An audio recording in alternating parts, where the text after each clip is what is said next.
Look at it! Are you kidding?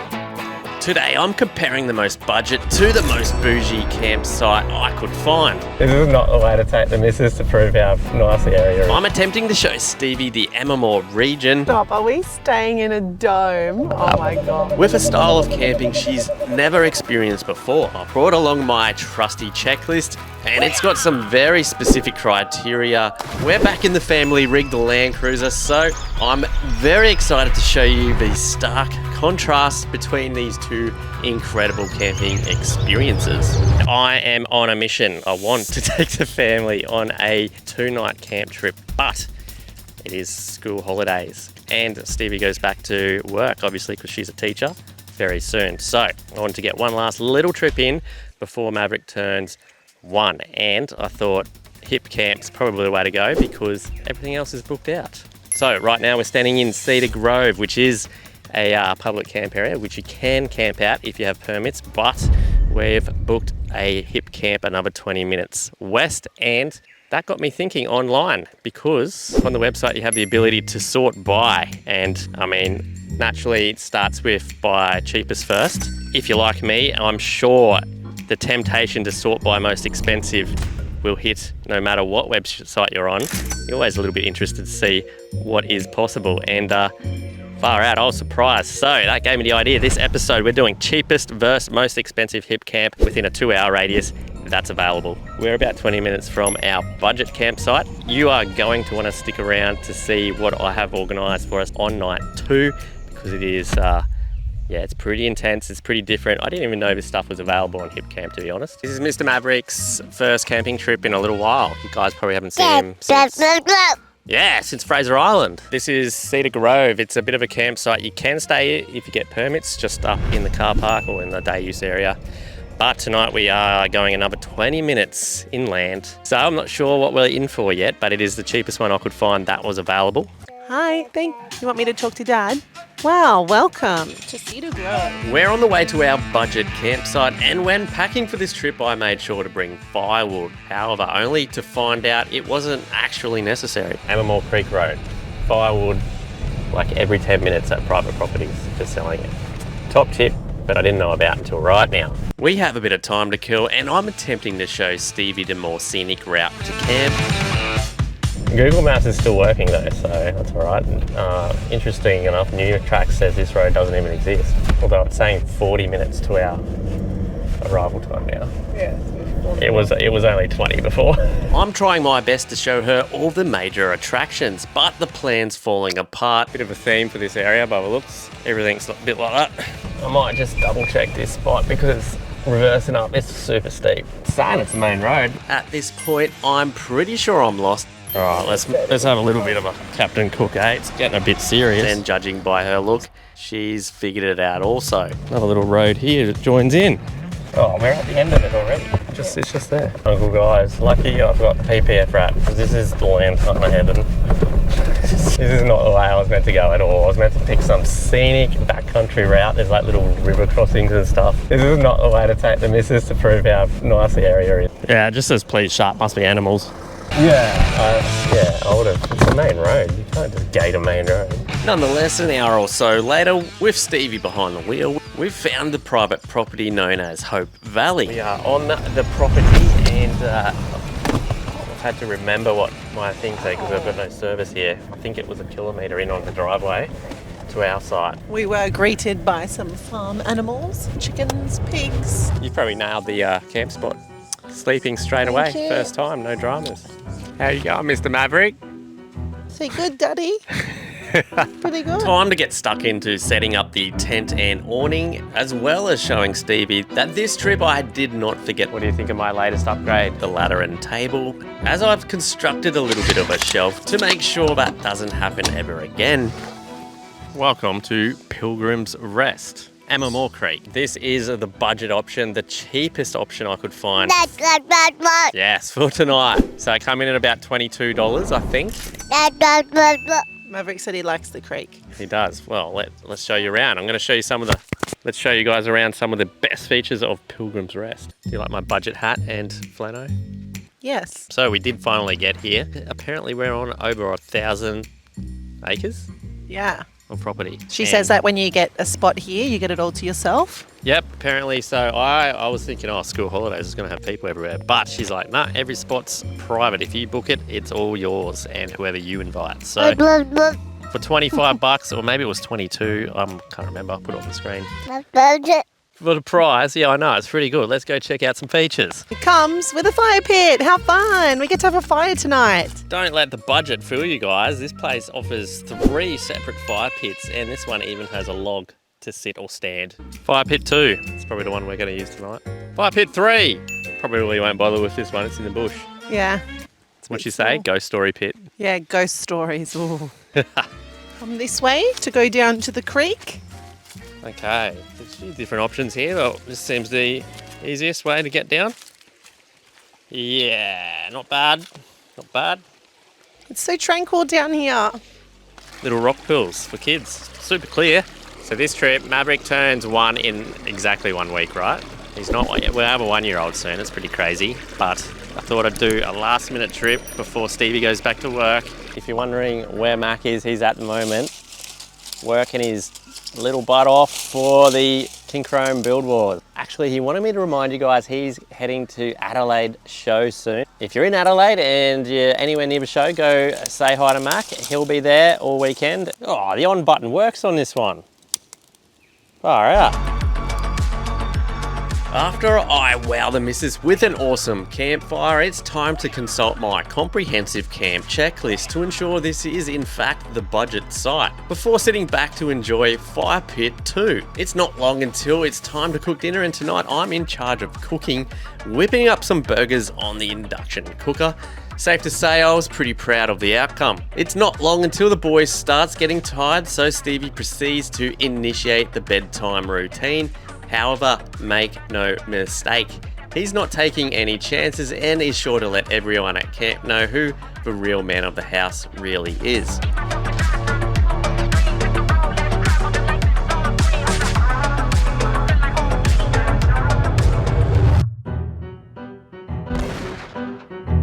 Oh, morning guys. Day 2 of the Budget to Bougee camp trip with the fam, and I woke up nice and early this morning, and I'll tell you why. Not because of the birds, not because the sun was rising, but because a baby was kicking me in the face. Normally he sleeps in his own room. Not last night, he was there kicking me in the head all night. That is becoming somewhat of an issue in the rooftop tent. I woke up nice and early, whipped down the ladder and whipped up a coffee on the on the electric kettle.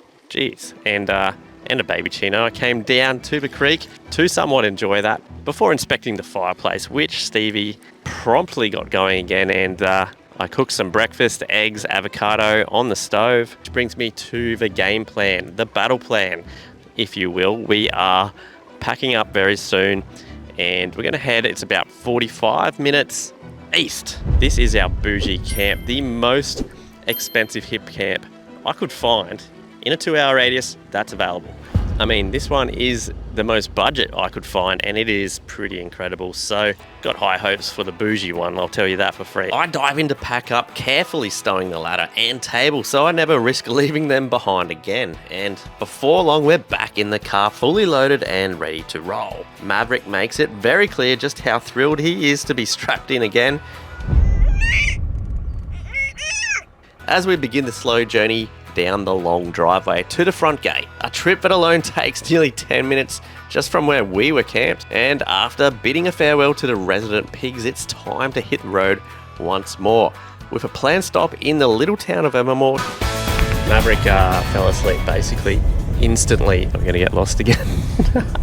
We're going on a wild goose chase for this backcountry run that I've done before. I just can't remember where it is. Then we're going to stop for lunch before hitting the Bougee campsite. Are you excited for the Bougee campsite? Yes, bring it on. All right. Well, seeming we've stopped in Amamoor, a bit about Amamoor.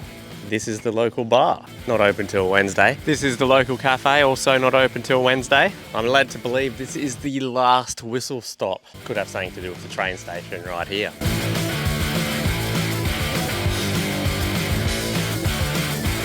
Welcome to Amamoor Rail Line. Actually, I think this is the Mary Valley Rattler, I think. About everything, apart from the general store where I just picked up a coffee and a sneaky block of chocolate for tonight. Give it to us, Stevie. Stop. Are we staying in a dome? Oh my god. Bougee HipCamp. I didn't even know HipCamp had this stuff, to be honest. Yeah. But it does, and it is available in our 2-hour radius. Wow. Oh my gosh. That's pretty cool. About 2 minutes out, Stevie. We've got instructions. We've got to meet her at the hedges. Okay, guys, we are on Stanlin Farm, and it is actually really cool. Lynn's taking us to Dome. So we've just met Daniel. He's the peacock. It's very cute. I love it. So cute. Welcome to the Bougee Camp, the SOLACE Dome.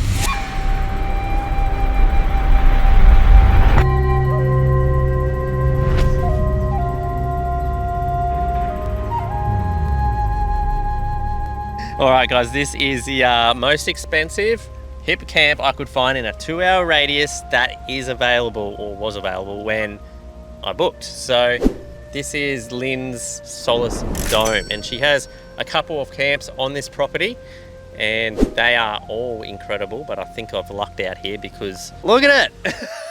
Are you kidding? Oh, here we go. Oh, wow. There's a fan in here, a ceiling fan in a tent. I don't think I've been in a tent with a curtain. Is it nice? Is this gonna do? Oh, there's a fireplace. Wow. Actually, this is one thing we should mention. Lynn, the owner here, said this is actually not set up for children at all. It's meant to be sort of an adults couples retreat. So keep that in mind. You call this 100-degree window viewing experience. I don't know if am I doing it right? You gotta sit further back. Oh yeah, right. He's pretty qualified to do that. Yeah. How do you rate it? Is it better than the Outback Tourer? It's very nice. Oh. I'd say it's way better than the Outback Tourer. Oh, boys, you've got some stiff competition. Oh. The mattress is considerably thicker than the Outback Tourer, but that's as much as I'm going to say. Do I spot your one request when we stay at hotels? Yes. What is that in there? It's gorgeous. It's very rustic, isn't it? Lynn mentioned that she's put a coating over it to maintain the rustic look, so it's in fact a brand new bath. Oh, the mirror, yeah. Who's the fairest of them all? Oh, we have folded towels, linen. Oh, guys, they've won up the Land Cruiser. I'm not going to lie. All right, 1 point extra. Another candle. There's candles all around. Oh. Now, one may think, like, you're not camping anymore, but let's think about this. Fridge. The car has a fridge. Gas cooker. Most people take a gas cooker with them. Running water. Max has running water. I think for it to be a building, it has to be enclosed. We've got a gap, so we're camping. Fresh eggs. Fresh ground coffee. She's just Butter, gone up 18 points. She did home-cooked baklava. Oh, wow. Well, the view from in here is awesome. With the bamboo clanking, Stevie. It is safe to say this is an incredibly unique and well-maintained camp offering you a secluded getaway. And on the way here, I wasn't entirely sure what I was in for, so I'm excited to look around and check out the facilities and see what we're dealing with. First up, I noticed a well-stocked collection of firewood, which I'll be honest, I'm only collecting here to make a cool shot on video. I then noticed down amongst the bamboo some chairs in front of a small stream, offering another tranquil spot to relax. But they're not the only chairs, more up on the deck, and after some wandering around I stumble upon a pretty cool sign. Before realising I haven't even left the area yet. The property boasts some pretty interesting common areas for no bad luck for me. Apparently if you just walk in the middle it's bad luck, so. Okay, we've come up the hill and there's this spiritual spiral. It's actually really cool and the view is incredible. This is just one of the features, but we've got a fire pit over here I'm going to show you as well. What's the quickest way out? You got to reverse. Oh no.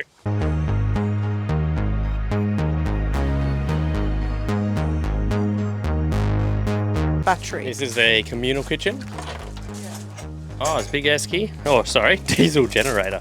Oh my God, stop. There's yoga mats. This is the communal fire pit. All right, guys, I can admit this is a bit nicer than the bathroom facilities last night. Whew. That is fancy. As dusk settles in, the dome somehow looks even more spectacular, glowing softly amongst the pines. While I'm outside being a camera nerd, Stevie is over on the kitchen working her magic, pan-frying the fresh barramundi we brought along for dinner. And before long, we're sitting down to enjoy the meal with a couple of curious donkeys who come wandering out of the bush, clearly intrigued by the mouth-watering aromas drifting through It's the time for pines. us to go to bed, but I'm talking really quiet so that Maverick doesn't wake up. I'll see you guys in the morning.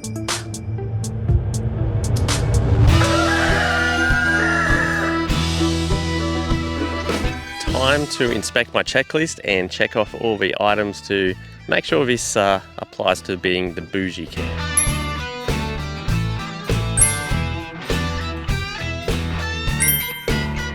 Well, good morning, guys. That was our night in the Bougee accommodation. Can it be considered camping? I don't know. It is bridging the gap, but I mean, if you're getting technical, there's no solid walls. It is made of fabric. It's not entirely enclosed. It's a little bit chilly, just like a tent would be, and all the facilities can be carried in a vehicle like mine. So, these days, what do you consider camping? Let me know in the comments. How was your sleep, Stevie? I definitely feel relaxed. After a little bit more exploration in the morning, I realised the neighbourhood accommodation was vacant and thought I'd head over to take a little sticky beak. Okay, so there's a few options on Shanlin Farm. Just gonna have to let you come and check this one out for yourself, but this is probably the next level up again. So, on the way back to the dome, we ran into a few of the local residents who I'm glad to report are very friendly.